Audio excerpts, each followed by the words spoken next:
आज की इस वीडियो में हम देखेंगे कि सब ग्राफ ऑफ ग्राफ क्या होता है, इसकी कंडीशन क्या है, इसकी डेफिनेशन क्या है, इसकी एग्जांपल्स क्या हैं, इसका एक इम्पोर्टेंट क्वेश्चन करेंगे। उसके बाद इसके कुछ इम्पोर्टेंट रिजल्ट्स को हम डिस्कस करेंगे। पिछली वीडियो में हमने देखा था कि साइक्लिक ग्राफ क्या होता है, ऑसिलो ग्राफ क्या होता है, डिफरेंट टाइप्स ऑफ ग्राफ हम डिस्कस किया था।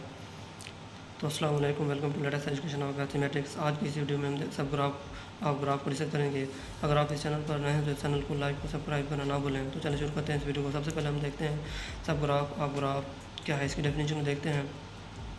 डेफिनेशन में क्या कहता है, वो कहता है कि गिवन टू ग्राफ्स लेट, वो कहता है कि two graphs G1 and G2 are given, we say that G1 graph is है subgraph of graph G if the following conditions holds। Number 1 condition में क्या है कि all vertices and all edges of G1 are हैं G। Mean वो कहता है कि ग्राफ G1 G का सब ग्राफ कहलाता है कि अगर तमाम वर्टिसेस और एजेस G1 के क्या हों, G में मौजूद हों।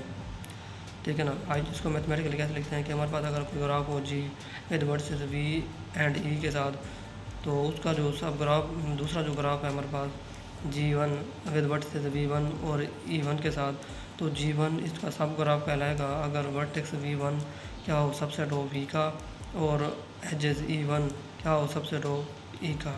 ठीक है ना, E1 सबसेट हो E का। तो इसकी दूसरी कंडीशन में क्या कहता है, वो कहता है कि ईच एज, इसकी इंपॉर्टेंट कंडीशन है ये, वो कहता है कि each edge of G1 has same end vertices in G and in G1। Mean जो हर एज होगा G1 का, उसके एंड वर्टिसेस सेम ऐसे ही होंगे, कैसे ही होने चाहिए जैसे G में होंगे या G में हों। तब हमारा जो G1 ग्राफ होगा वो क्या कहलाएगा, सब ग्राफ कहलाएगा G का। तो इसकी हम एग्जांपल को देखते हैं। तो ये थी इसकी दो कंडीशन, इसके एग्जांपल को देखते हैं। ये हमारे पास एक ग्राफ दिया है with vertices V1, V2, V3, V4, V5। Edges हैं E1 से E8 तक, E1, E2, E3, E4, E5, E6, E8, E7, E8। तो ये हमारा ग्राफ है विद वर्टिसेस V और E के साथ। इसके जो वर्टिसेस हैं V1, V2, V3, V4, V5 हैं और एजेस के हैं E1, E2, E3, E4, E5, E6, E7, E8। तो इसमें से सब ग्राफ क्या होगा, ये तो हमारे पास ग्राफ है। ठीक है ना। तो बेसिकली सब ग्राफ एक ऐसे ही है जैसे हमने मैथमेटिक्स में पढ़ा है कि ग्रुप क्या होता है, सब ग्रुप क्या होता है, सेट क्या है, सब सेट क्या है। ठीक है ना। तो इसी तरह सेम इसी तरह एक ग्राफ होता है और उसका अगर हम कुछ एक पार्ट ले लेते हैं, अगर वो ग्राफ की कंडीशन को सेटिस्फाई कर रहा होता है तो वो क्या कहलाता है, सब ग्राफ कहलाता है। ठीक है ना। तो इसमें से हम एक जिनके सब ग्राफ हम लेते हैं अपनी मर्ज़ी से, कोई भी एक चीज़ का हम पार्ट लेते हैं इस ग्राफ में से। तो इसमें से मैं एक पार्ट लेता हूँ, क्या ये V1 से लेके V1,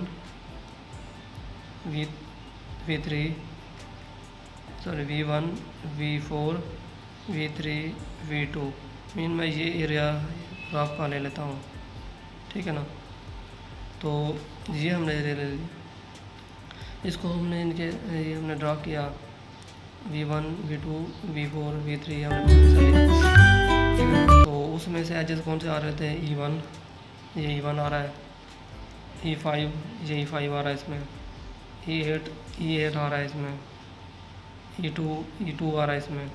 ठीक है ना।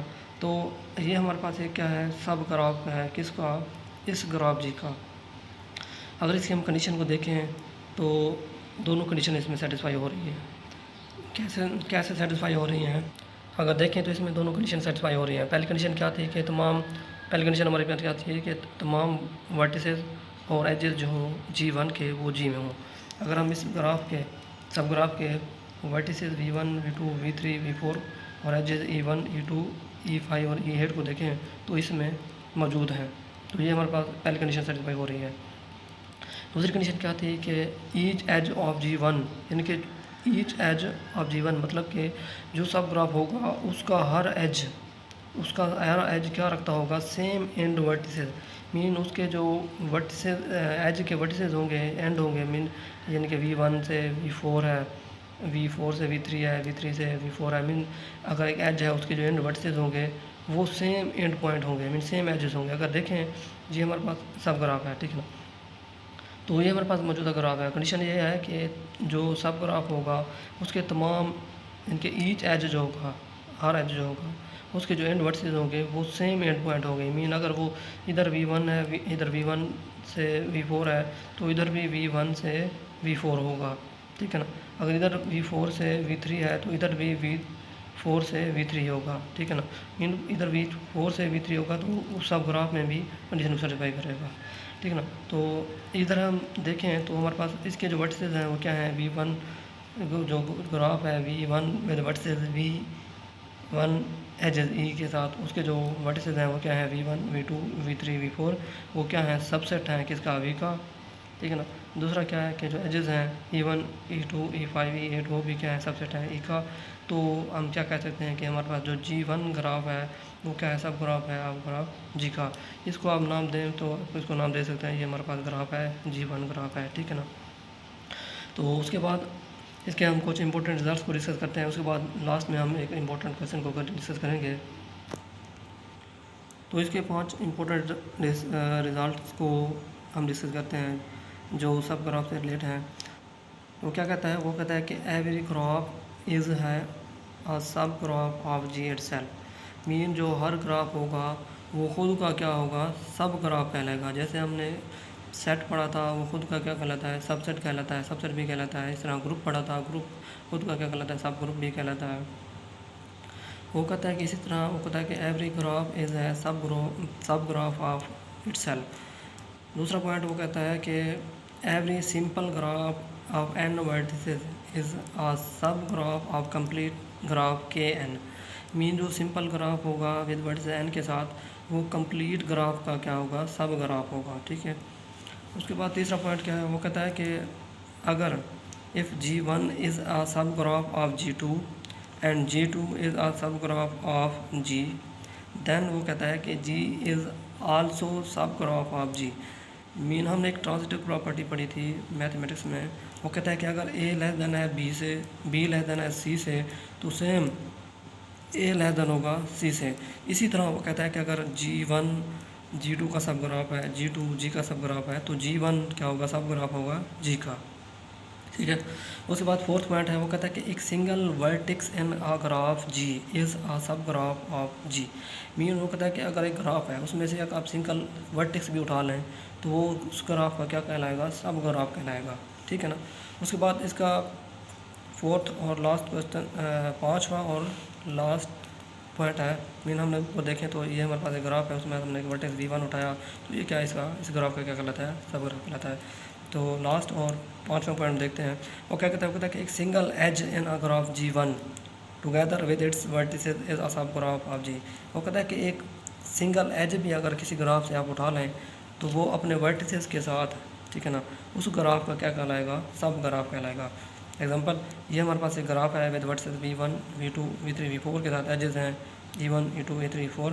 तो इसमें से अगर हम एक एज उठा लें वर्टिसेस विद V2 और V3 के साथ, ये एज है हमारे पास E2, तो ये एज E2 इस ग्राफ का क्या कहलाता है, सब ग्राफ कहलाता है। ग्राफ से रिलेटेड एक अहम क्वेश्चन है, वो कहता है कि for the graph G shown below draw the sub graph. वो कहता है कि एक ग्राफ हमें ये दिया गया है, ठीक है ना। वो कहता है कि इसके क्या करें, सब ग्राफ फाइंड करें। कौन से सब ग्राफ फाइंड करें, कंडीशन दी हुई है। वो कहता है कि एक पार्ट में कहता है, वो होता है एक सब ग्राफ फाइंड करें जिसमें ई को आपने क्या कर देना है, इसमें से माइनस कर देना है, ठीक है ना। उसके बाद वो कहता है कि दूसरा पार्ट है, वो कहता है कि इसमें से एक सब ग्राफ फाइंड करें जिसमें आप वर्टेक्स ए को क्या करें, आप माइनस कर दें, यानी कि रिमूव कर दें। तो देखते हैं कैसे फाइंड करते हैं। सोल्यूशन में हम देखते हैं कि हम इसका फर्स्ट पार्ट देखें। तो वो कहता है कि इस ग्राफ में हमने सिंपली क्या करना है, एज जो ई है इसको हमने माइनस कर देना है, यानी कि रिमूव कर देना है। तो ये देखें तो हम कि ग्राफ को वैसे का वैसे लिख देंगे और एज ई को हम क्या कर देंगे, रिमूव कर देंगे, ठीक है ना। यहाँ पे नहीं लिखेंगे एज ई को, इनके रिमूव कर देंगे। तो ये क्या होगा, सब ग्राफ होगा इस ग्राफ का, ठीक है ना। उसके बाद सेकंड पार्ट वो कहता है कि इस ग्राफ में से वर्टेक्स ए जो है ना, ये ए, इसको आपने क्या कर देना है, रिमूव कर देना है, ठीक है ना। तो देखें तो ये हमारे पास क्या बनता है। अब जैसे ही हमने वर्टेक्स ए को रिमूव किया तो ये हमारे पास क्या बन गया, सब ग्राफ बन गया किसका, इसका, अकॉर्डिंग टू गिवन कंडीशन। तो ये था हमारा important question related to subgraph. तो ये थी हमारी आज की video. Thanks for watching this video.